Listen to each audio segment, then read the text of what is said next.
एक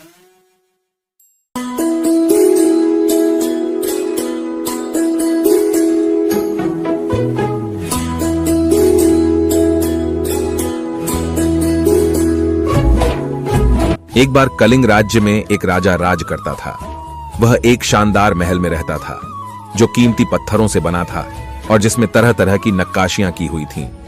महल इतना सुंदर था कि उसके चर्चे दूर दूर तक फैले हुए थे। उसके महल के मुकाबले का महल आसपास के किसी भी राज्य के राजा के पास नहीं था।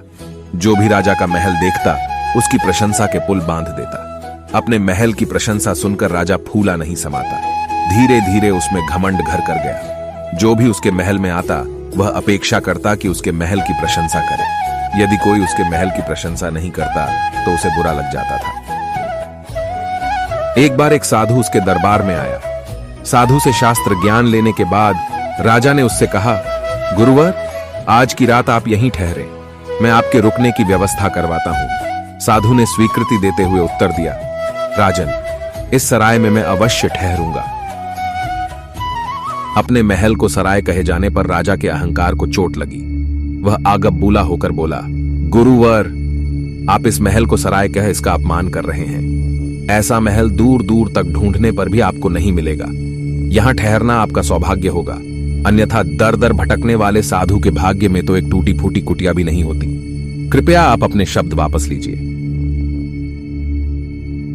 साधु मुस्कुराते हुए बोला, राजन, जो सत्य है मैंने वही कहा। मैं अपने शब्द वापस नहीं लूंगा। ये मेरी दृष्टि में एक सराय ही है। यदि ऐसा है तो सिद्ध करके दिखाइए। राजा ने साधु को चुनौती दी। ठीक है, मेरे एक प्रश्न का उत्तर दो, साधु ने कहा। पूछिए। आपसे पहले यह महल किसका था? मेरे पिताश्री का। उसके पहले?